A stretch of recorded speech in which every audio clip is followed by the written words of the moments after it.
This is episode 81 of Changing the Face of Yoga. And I'm going to be talking to Jojo Hogan. And Jojo has taken her knowledge of yoga and other movement modalities to create a program for women who have just had a baby called Slow Postpartum. Let's listen. Hello, and welcome to Change the Face of Yoga, teaching toddlers through golden oldies. I'm very excited to be talking to lots of yoga teachers who will explain their passion for teaching yoga to students with different ages, physical fitness levels, wellness levels, and different goals. They will explain the benefits of yoga for these students and will be including teacher tips and pose modifications. I am Stephanie Cunningham of Yoga Lightness, and I've been teaching over 50s for 10 years. So this area is my passion and the passion of many other yoga teachers that you will be listening to in this series. Thank you so much for listening, and let's get started. Hello, this is Stephanie Cunningham, and I have a very interesting guest today. Her name is Jojo Hogan, and she's from New Zealand. And Jojo is doing something I have never heard of before. She is the founder of Slow Postpartum, which is to help and support women who have just had a baby. And yoga is part of that. But at the moment, we're going to slow postpartum just so that we all understand what it is. She's been teaching yoga for 19 years. She has a special interest in working with women throughout pregnancy and into the postpartum months and supports mothers one-on-one with her work as a postpartum doula. She is the founder of the Slow Postpartum organization, an international movement which encourages mothers to view the postpartum weeks with their new babies as a time of deep and potent physical, emotional, and spiritual transformation. So welcome, Jojo. I'm really happy to have you here. Thanks, Stephanie. Is there anything you'd like to add to that introduction? No, you introduced it very well. I suppose all I would add is that the slow postpartum movement takes it has a foundation in the slow living movement, which is a movement that's been happening really across the world for the past 30 years ago. It also started in Italy with the slow food movement and has since kind of spread across the world, and it encompasses things such as slow travel, slow food is one that many people have heard of, slow schooling, slow parenting. And it's really all about reconnecting to a slightly slower pace of life and putting importance on things that, I suppose, spending time on the things that are more important to us, such as friendship, connecting with nature, sustainability, environmentalism, things like that. And what I realized the work I was doing with my new mothers and my pregnant mothers, asking them to live working with women who wanted to live a more mindful and intentional life. And I realized that this fitted so well into the slow living philosophy. Okay, great. Could you just to give us context, and then we'll get into the yoga, guys. What is slow postpartum? So a slow postpartum is acknowledging that the time after the birth of the baby is incredibly important for the mother. And it's a time where in most traditional cultures around the world, historically, there's been a period where the mother is taken care of, and it's often a period of time around about 30 to 40 days. 40 days is very common. You might have even heard the term the first 40 days or the fourth trimester. In Ayurveda, the postpartum weeks are incredibly important, and I suppose this is where the interest with yoga comes in, because in India, a new mother, following the birth of her baby, is given 42 days of complete rest and absolute care and nourishment by her community. And it's understood in Ayurveda that this time is a time where she has the ability to heal her body and recover, not just from the birth, but also from past illnesses, past injuries. And the fascinating thing is that modern day neuroscience is starting to back this up. And this is why I'm so excited about doing this work, because the work that we're doing on the brain now, which of course is quite recent in the last 25, 30 years, is that we're realizing that when women have a baby, the brain completely changes. It's almost like you get a whole new brain following birth. The brain recalibrates itself. Certain parts of the brain that you weren't using before you became a mother suddenly start to work. And so it's kind of the backup, the science is backing up what traditional cultures have always known, which is that the postpartum is a potent time of transformation for mothers. But what our culture doesn't respect, this time, as with any time of potent transformation, is very challenging, and a woman needs to be cared for, deeply nurtured, nourished, rested, so that she can do the important job of caring and loving her baby, which, let's face it, is a 24/7 job. So in all other communities, the mother does nothing in the postpartum weeks, the first 30 to 40 days. She's rests in bed, she's fed delicious food, she's massaged, sometimes every day. And in our culture, how does that just doesn't happen? No. And of course, the work that I do with my mothers, I'm not necessarily massaging them every day, but I am nurturing and nourishing them for sure, emotionally, spiritually, physically, with massage, with yoga, with delicious food, which I cook, Ayurvedic inspired cooking, but also educating them as to the importance of the postpartum, this opportunity they have for transformation, but also that the fact that they deserve this rest and care. Their body has just done something extraordinary. That birth is like running a marathon. Pregnancy and birth is like running an ultra marathon. And there has to be healing that is done after that, and rest and nourishment in order to be able to recover. And so inspire the woman that I work with to think about the postpartum, because they really don't. And I don't know about you, but I didn't either. I was so focused on the birth of the baby, didn't even think about what was going to happen afterwards, I agree. Yes. I did read something, I think, on one of your blogs, and I thought it was a very wise thing that actually I never thought of before, that with the first baby, with the birth, you become a mother. You've never been a mother before. And that is a major transformation, just as it is when you are a teenager and turning into an adult. All of a sudden you have a whole new role in life. Correct. And your body's hormones as well have changed profoundly. And that's why sometimes there's a new term which is being used around that called matriescence, I should say, which is the same. It is like adolescence. It's becoming from one part of your life to another. Yeah. So it's a major change, and I agree with you. I never thought about it either. I just thought about the birth and the baby. Yeah. Although I would have loved to have someone come over and feed me. That would be wonderful. The food is very popular, and that seems to be what my mothers need most, the food and the massage, being massaged, having their bellies bound in traditional belly binding, and then having delicious food that's served to them with love. Yeah. It would be lovely. So you had a business, and perhaps you still have a business, where you were helping pregnant women and you were doing yoga with them. And that's correct.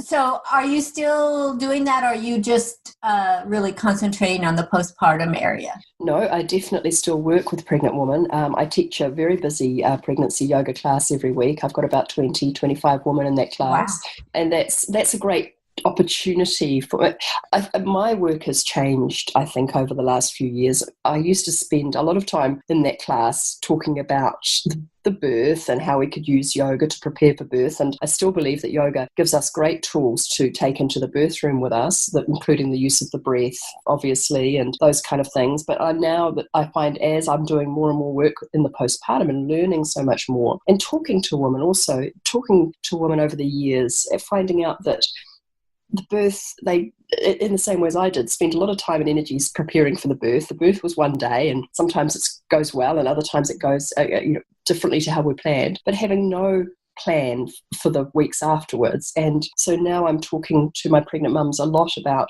how yoga can help and support them in those weeks after, which I truly believe is a form of spiritual transformation. Okay, so can you give us a short? Well, first of all, talk a little bit about what the yoga looks like when you're pregnant as compared to, you actually have classes for moms and bubs afterwards, which I think I do. then I get to meet the bumps. Yeah, you get to meet the bumps. So what does that transformation look like? Yeah, that's a good question. It is very different, and I think that's important to understand and to recognise. The pregnant body and the postpartum body have differences, but similarities as well. A lot of the mothers are coming to pregnancy yoga. You get quite a lot of beginners come to pregnancy yoga because they've heard that yoga is good during pregnancy, and they've heard that yoga is a good thing to do birth preparation. So the class, it's a little bit challenging, as all of the yoga teachers out there who are listening will know, when you get a group of people that some are more experienced students and others have never done yoga before, but add on to that they're 38 weeks pregnant, then you've got to really manage two groups of people in the class. In fact, that's actually not true. You've got to manage a number of different people, because quite often they might have injuries or just pregnancy related discomforts such as pelvic instability. Some of the mums might be feeling sick and queasy. Others will be a bit lightheaded because they've got low blood pressure. Others will walk into the room and just burst into tears, because that's how you roll when you're pregnant sometimes. So there's a lot of stuff going on in a pregnancy class. Probably the main thing that I keep reiterating to the group, and it doesn't matter how experienced they are, is that 3 or 4 different things. One is that they have this relaxin hormone in their body, and it starts to enter the body very early in the pregnancy, about 6 to 8 weeks. And the relaxin, as you probably know, makes all the muscles and joints and ligaments, all the ligaments and tendons and muscles in the body a little bit more hypermobile. So you become a little bit more flexible in your body, but that's a great thing for birth, but not for yoga. It's fine if you're a stiff person naturally, but what I remind them is that it's actually not just the muscles that are becoming looser, it's the tendons and ligaments, and we don't want to push into those hypermobile joints.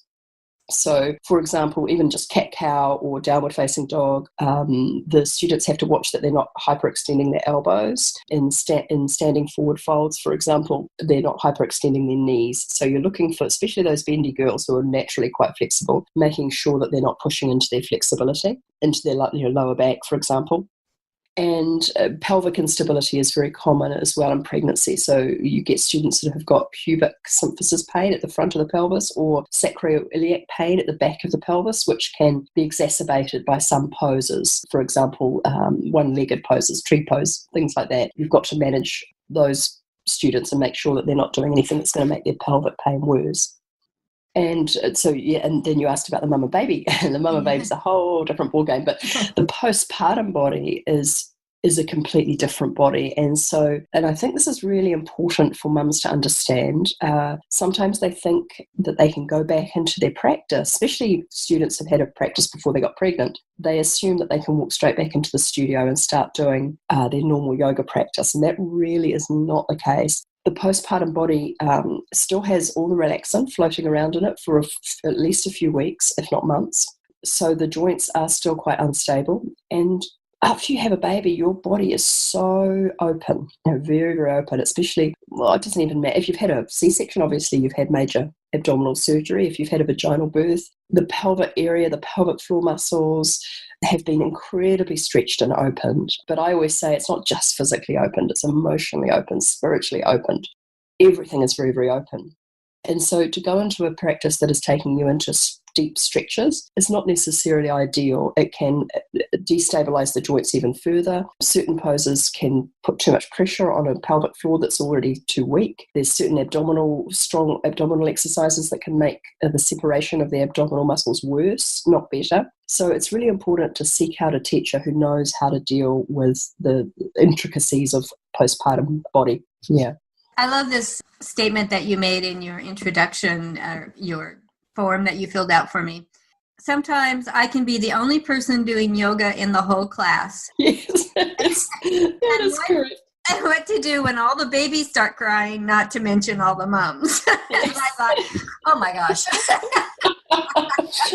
It has happened. Well, put it this way, it is very common for you to be. Yeah, well, not so much for everyone to be crying at the same time, but there's at least one person crying in the class most of the time. So you're dealing with a group of mums, as I explained, that have physical limitations and things to work on. But even getting to class, even getting out of the class with a new baby. And I tend to encourage them not to come before about 6 weeks. I truly believe that there is a real benefit in spending the first 40 days with your new baby in bed, relaxing and resting, and not going out too much, or just doing things that are easy and simple. And getting to class sometimes is too hard, So I encourage them to come after about 6 weeks. But even then, you're talking about a group of students who are severely sleep deprived, but they are really wanting to come out and engage with other mums as well and the lovely thing about mum and baby yoga is I say to my students, this is something for you. This is your class. This is something for your body. There's lots of stuff to do with babies. We've got little jumping beans classes and rhyming classes and baby sensory and those kind of things for baby. But this is a class for you. This is your body that needs nourishing and nurturing. But they are hormonal. They are sleep deprived. They are anxious sometimes. Some have postpartum mood disorders. And sometimes it's just been too hard getting out of the house. And so a little bit wobbly on an emotional level sometimes. So the first thing that I always say to them as soon as the first class starts, because I know that they're all worried about, the first thing they're worried about is that baby might cry. And I say to them, this is your class, but it's also your baby's class. And if your baby cries, nobody cares. The only thing that anybody cares about is that it's not their baby and they don't have to worry about it. Yes. And it's true. And then I say to them, you can feed your baby, you can change baby's nappies, you can walk around with your baby, just make this class whatever you want to make it. And of course babies cry because that's what babies do. And sometimes, again, I'll look up, I'll be in downward facing dog and I'll look up and I'll look around and think, I'm the only person doing this. Because everyone else is breastfeeding or changing nappies or looking at each other's babies or, Yeah. And it's fine, it's lovely. And then sometimes all the babies do kick off and crying is contagious sometimes. And then we just have a laugh and a cup of tea. So you just got to go with the flow. Yeah. I would imagine that just getting together with other really new mums would be very beneficial. Honestly, Stephanie, you've hit the nail on the head. It is. It's really important. I've felt the same when I had a little baby, just going somewhere where there was other mums and you could get a little bit. And I always make sure I teach it as a course rather than a drop-in because two reasons. If you're teaching a course, it means that it doesn't matter if everybody turns up every week. But also I want it to be a safe, non-judgmental space where women can get to know each other and be there to support each other. Okay. Yeah. So you talked about downward dog and all of those, and that you're really very conscious of the postpartum body. Are there particular poses that you think are really helpful, and conversely, particular poses that you probably shouldn't do?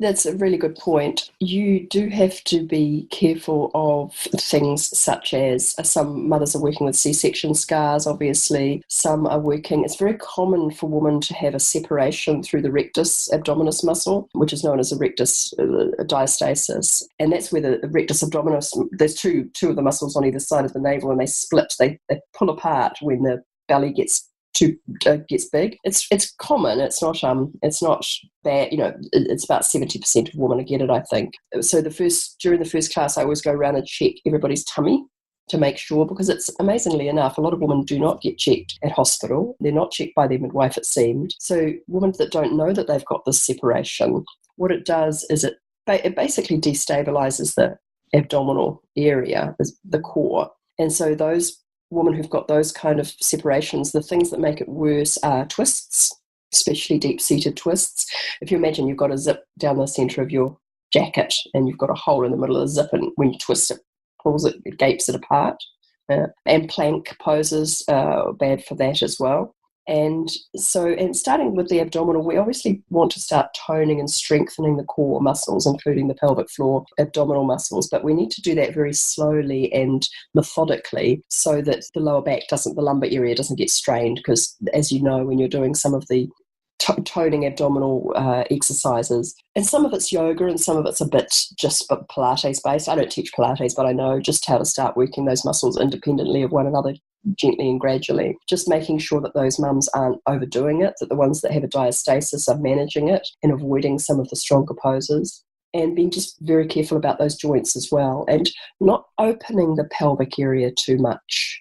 Instead, doing the opposite, closing it down. So poses like Gurudasana and poses where you're kind of toning and bringing everything back in are more important than stretching and opening everything up. In saying that, a lot of shoulder work we do, shoulder opening work, because the shoulders and neck get so tight from cuddling those little babies all the time. Good point. Hadn't thought of that. But they all come in with these. I always say that my pregnant girls come in with their sore lower backs and their sore hips, but the postnatal girls come in with their shoulders right up around their ears. Yeah. Well, that's a good one. That's good.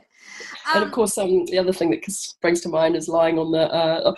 But the lovely thing that we do in the class though is we watch the babies, because the babies are so good at doing yoga. They just show us up every time. I had a baby the other day, and she was lying on the floor on her tummy in full savasana, with her arms up and her legs up and her head up, floating like that for ages. And I said to the mums, "Do you know how hard that is?" Really? So I made them do it. I said, "We're all going to do it now, so we can see." And then there was another baby sitting in Baddha Konasana, and he just leaned, forward folded onto the floor to grab something and lay on the floor, and then started sucking on his own toes. So I said to the mums, "We're going to try and do that." It gives them a whole new respect for their babies' bodies. Oh, I know. It's amazing. Yeah. I think I saw that you also were working with them in meditation. Do I remember that correctly? Well, I work with my postpartum doula clients doing a little bit of meditation. But in saying that, we in the class, it's quite funny. We go into shavasana at the end of the class, on the first class, and I say to them, remember when you came to the pregnancy class and we lay in shavasana and it was quiet and peaceful? I say this class is not like that. So in this class, we practice advanced shavasana. Yeah. And that means you choose to relax in whatever position you are in. And it might be walking around the room, cuddling your baby. It might be breastfeeding. It might be, if you're lucky enough to lie on the floor, then do it. But you'll be relaxing as the noises of the babies are around and somebody's crying and somebody's, there'll be all sorts of distractions, and then we can relax through that.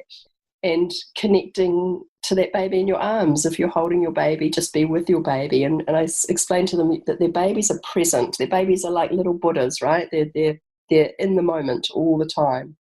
And so part of our practice and part of our challenge and part of our yoga of motherhood is meeting our babies in the present moment, because that's where they are. And we can do that at any time, even just cuddling them or staring into their face. A lovely thought. Yes. There's a wonderful picture on your website of you holding a baby, and you and the baby are obviously connecting. And the mom, yes. That was one of my lovely little baby, Mickey. She was divine. Yeah, I always say my job's the perfect job. I get to cuddle babies and make soup and do yoga. And do yoga and massage. Yeah. And make people feel lovely and really affirm what they're doing. I mean, being a mother of a little baby is one of the most important jobs. We're creating the future, and yeah. Oh, that's wonderful. Okay, so we're getting to the close of the podcast, but I would like to give you an opportunity to expand on anything we haven't covered, or things that you feel we should have covered in more depth. So is there anything like that you would like to tell the listeners? Probably, again, just to reiterate to anybody who's listening who is pregnant or had a baby recently, that their body in postpartum it's incredibly important to be cared for, to be nurtured, to be nourished, and to seek out a yoga teacher who understands the postpartum body. So it's not suitable to go back to a pregnancy class. It's not suitable to go back to a general class without making some big changes to your practice. So that's quite important. I feel quite strongly about that. But I'll just tell you a little story to end, Stephanie, because I always tell this story at the end of every class, at my first mama baby yoga class, and that was that when I had my baby nearly 20 years ago, I was doing my teacher training. That's how I know how long I've been teaching. I was pregnant during the first year of teacher training, and then we had a 3-month break, and I had the baby in the middle, so I was very organised. You were. And then I had a new baby for the second year. Well, I thought I was very organised because I thought, well, that's fine because I'll do all this study with my new baby, you know. And of course, yeah.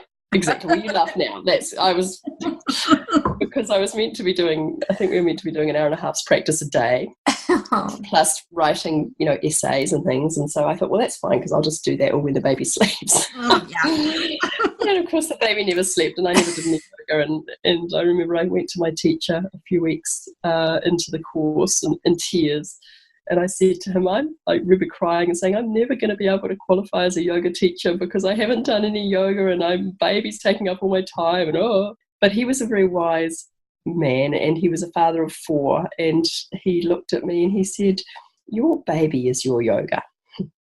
And that was very beautiful and very profound, of course, and very true. And it was that acknowledgement that yoga is far more than a physical practice. Yoga is not about touching your toes or how bendy you are or, all that doing the perfect pose. He really made me understand that motherhood is a deeply spiritual practice, and it teaches you things that it could take years to learn in another practice. It teaches you unlimited patience. It teaches you how to accept things as they are rather than how you want them to be. It teaches you unlimited and unconditional love that you've never experienced before. And it challenges you on so many levels. And of course, what is that apart from a spiritual practice? And so I always share that with my students, that your baby is your yoga. And if we see that, our babies as being our greatest teachers, and we also acknowledge that we're going through a profound and deep transformation on every level, physical, emotional, spiritual, mental, then we can just roll with the challenges as they come, but make sure that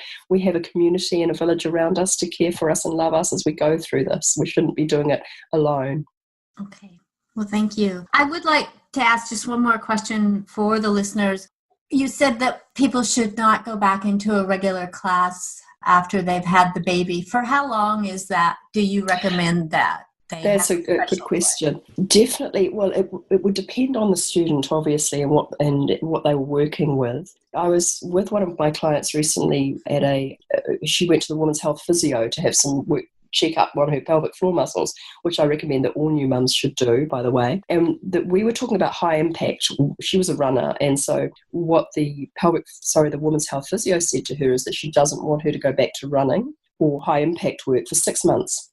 6 months. That's quite a long time. But that's how long it takes for the relaxin to be reduced out of the body. Now, I know that yoga is generally not high impact, but some people do ashtanga and practices such as flow yoga and things like lots of vinyasa. So I would be getting a check by a women's health physio or something similar by about 12 weeks. Definitely not going back into strong, hot, tiring practices before that. And then general rule, listen to your body. Listen. If you feel tired, have a more restorative practice. If you are sore in the body or if the practice is causing discomfort, back off again. So it's a personal choice, but I would say definitely not for 12 weeks, maybe up to 6 months. All right. Okay, that's good. Thank you. If you would like to look at Jojo's website, which I might add is quite gorgeous, it is slowpostpartum.com. That's all one word. Her Facebook is also Slow Postpartum.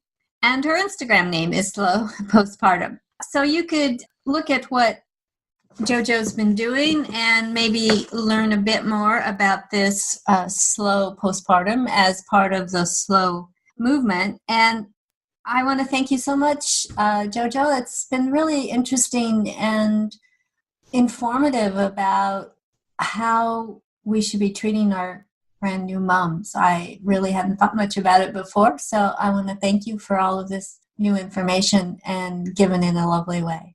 You're so welcome, Stephanie. Thanks so much for having me on. Thank you.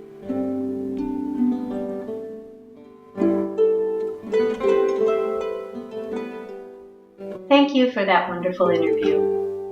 If you would like to be a guest on Changing the Face of Yoga, please go to my website, www.yogalightness.com.au, And under the Changing the Face of Yoga tab, you can complete Be Our Guest form. After reviewing the form and finding it applicable to this podcast, we will send you a link to schedule an interview. Please download, review, and tell your friends of any podcasts that are of interest to you and to them. If you would like to contact me, send an email to info@yogalightness.com.au.